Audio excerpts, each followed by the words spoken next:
유다의 멸망, 그 비극이라는 제하에서 오늘 말씀을 잠시 묵상하며 하나님의 은혜를 나누고자 합니다. 바벨론의 제3차 침공으로 인해서 BC 586년이 바로 유다 멸망의 날로 그렇게 얘기를 합니다. 586년 4월 9일 유다는 멸망을 당하게 됩니다. 예루살렘이 파괴됩니다. 성전의 모든 기물들 다 회파당하고 빼앗깁니다. 왕궁의 보물들 다 빼앗기죠. 예루살렘의 번영, 성전의 그 거룩함, 그리고 왕궁의 그 화려함, 이제는 찾아볼 수도 없고 다시 회복할 수도 없을 정도로 다 거덜나고 심지어는 그 도시 전체를 다 불태워 버립니다. 그리고 군대 장관이 쳐들어와서 유력한 사람들이라고 하는 사람들은 다 잡아가지고 가서 거기서 또 다 쳐 죽여버립니다. 바벨론 땅에서 사로잡혀온 자들 가운데 웬만한 사람들이 거기서 또 죽임을 당해요.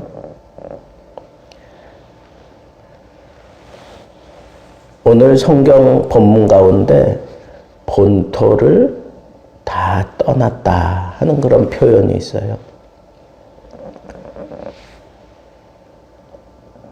느부갓네살이 그 유다의 유력한 사람들 다 포로로 잡아가고 또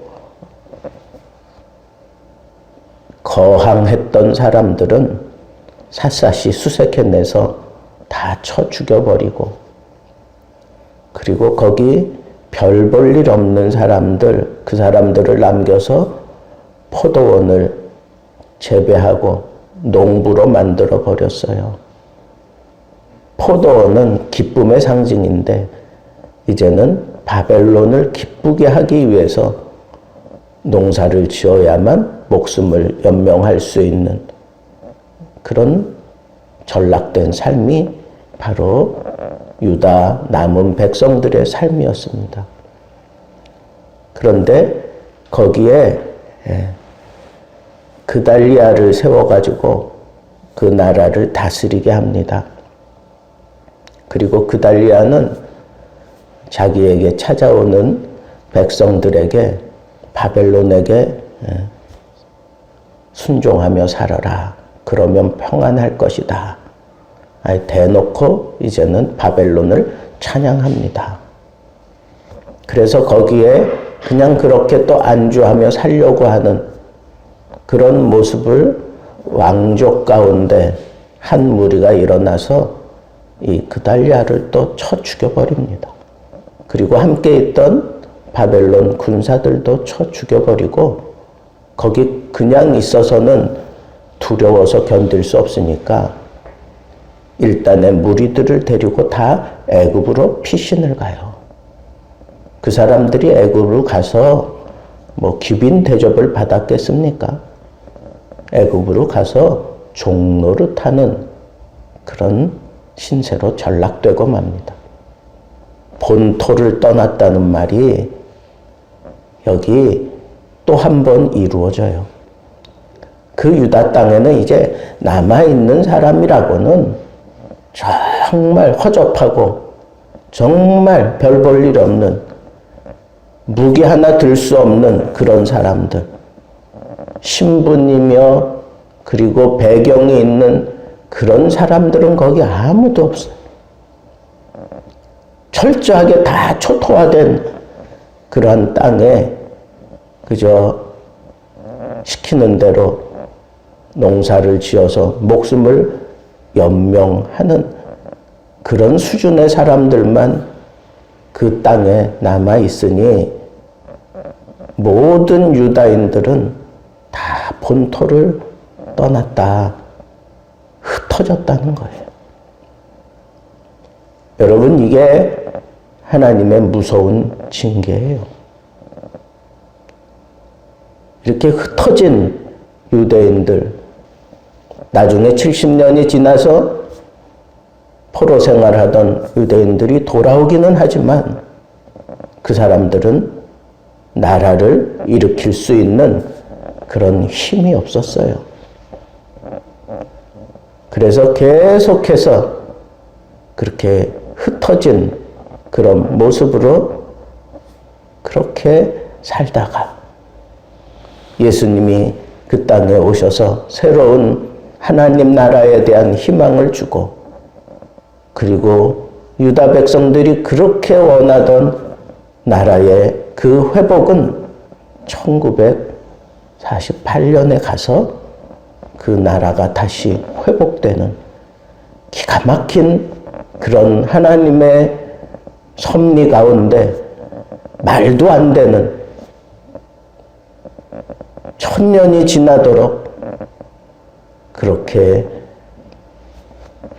세월이 흘렀는데도 하나님께서는 다시 이스라엘을 회복시키고 그 나라를 세워주시기까지 하나님 앞에 징계받은 유다 백성들은 말 그대로 그 본토를 떠나서 흩어져 있어요. 그때 다 부셔진 그 성전, 헤롯이 다시 아주 거대하게 세우기는 했지만 이스라엘 백성들이 포로에서 돌아오고 난 다음에 스룹바벨 성전을 지었고 그것도 무너지고, 그리고 헤롯이 엄청나게 큰 성전을 지어서 백성들에게 어떤 자긍심을 주려고 했었지만 그 성전도 로마에 의해서 또 다 부셔져 버리고, 이스라엘 백성들이 그 마음에 붙잡고 고향같이 생각하고 자기들 마음의 안식처라고 생각하는 성전을 아직도 짓지 못하고 있어요. 그들의 영원한 마음의 고향인 예루살렘, 그 정해진 그 자리에 성전을 지금 짓지 못하고 있습니다. 하나님의 징계가 얼마나 무섭고 두려운지. 유다의 멸망은 그냥 힘의 논리에 의해서 그냥 멸망한 게 아니에요. 우리에게 던지는 강렬한 그 교훈이 뭐겠어요? 하나님이 심판하시면 두렵다는 거예요. 하나님의 심판은 두려워요. 사람들은 어떻게 해서든지 자기의 어떤 지혜와 자기의 그 재능, 그리고 자기의 어떤 힘을 빌어가지고 성전을 다시 지어서 뭔가 회복시키려고 그렇게 발버둥 쳤지만 그건 또 무너지고 또 무너집니다. 하나님이 정하신 때에 하나님이 원하시는 방법으로 다시 세울 때까지 새 예루살렘이 다시 세워지고 거룩한 성전이 다시 세워지고 그리고 새 나라가, 하나님의 나라가 다시 세워지는 것은 오직 하나님의 때에 이루어질 것입니다. 유다의 멸망을 통해서 우리에게 교훈하는 바가 뭐겠어요? 하나님이 한 나라를 징계하시고 치시면 완전히 초토화된다는, 그들이 마음의 고향으로 삼고 그들이 자랑스러워했던 성전과 왕궁, 그 예루살렘, 그 시오니즘이 완전히 다 깨부셔지고 불타버리고 말았어요. 다시 회복해 보려고 발버둥 치지만 아직 하나님의 때가 이르지 않아서 여전히 그들은 성전이 없습니다. 하나님 앞에 영광스럽게 예배 드려야 될 그 성전, 거기는 이스라엘의 성지가 되고 말았습니다. 지금도 그걸 회복하려고 모든 걸 다 준비해 놓고 때만 기다리고 있는 이스라엘의 그런 모습을 우리는 잘 알고 있습니다. 그게 도대체 몇 년입니까?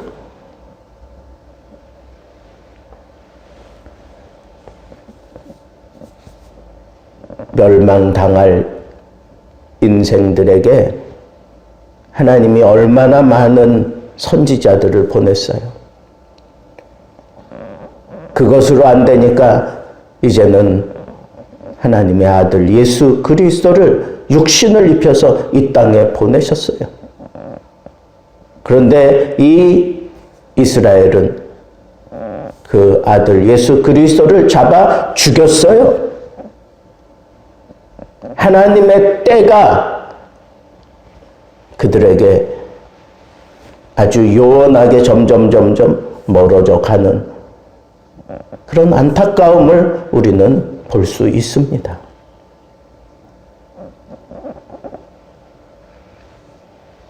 하나님의 징계를 두려워하라는 거예요. 하나님이 자기 백성이라고 그렇게 특별하게 구별하고 특별하게 그 백성들에게 특별한 은혜를 끼치시며 세계 역사를 주도해가는 그런 하나님의 그 손길 속에는 언제나 하나님의 백성들을 앞세웠었는데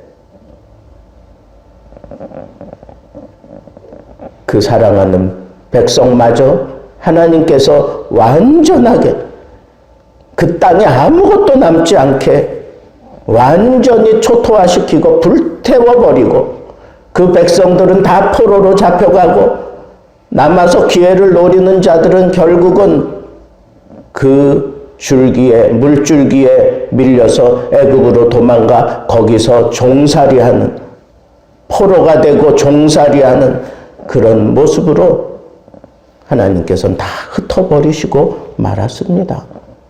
그렇게 사랑하는 그의 백성들을 왜 이렇게 하나님께서 철저하게 초토화시키고 불태워버리고 흩어버리시고야 말았을까요? 성경이 끊임없이 지목한 것은 딱 하나예요. 나 외에 다른 신을 두지 말라는 것. 하나님보다 더 사랑하는 것이 있어서는 안 된다는 것.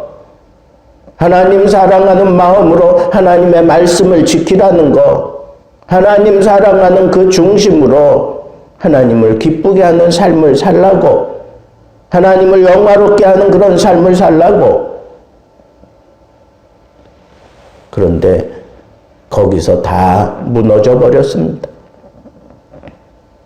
하나님은 사랑하는 자이기 때문에 여러 차례 기회를 줬지만 결국은 그들이 한번 빠진 우상숭배와 죄의 사슬에서 벗어날 수 없었기에 그 아들 예수 그리스도를 통하여 죄의 사슬을 끊으시고 그리고 예수 그리스도의 이름으로 말미암아 구원의 길을 열어주시기까지 하나님께서는 눈에 보이는 예루살렘은 무너뜨리시고 왕궁은 불태워버리고 그 땅의 모든 자들은 다 흩어지게 하셨지만 그들이 그렇게 다시 회복하려고 발버둥 치며 백성들이 시온으로 몰려들고 성전을 지으려고 그렇게 애를 쓰고 노력했지만 하나님의 계획은 그렇지 않았어요.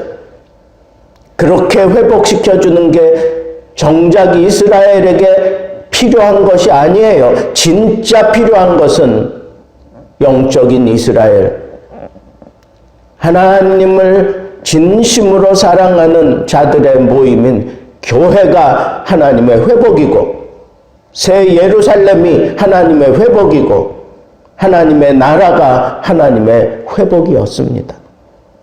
인생들은 눈에 보이는 것만 가지고 그렇게 발버둥 치며 뭔가 회복해두려고 그렇게 애를 썼지만, 하나님은 더 큰 그림을 가지고 하나님의 나라를 완성하셨습니다. 여러분, 유다의 멸망을 보면서 첫째, 하나님의 징계는 무섭다고 하는 것. 그래서 우리는 어떠한 상황에서도 하나님의 징계는 받지 말아야 한다고 하는 것.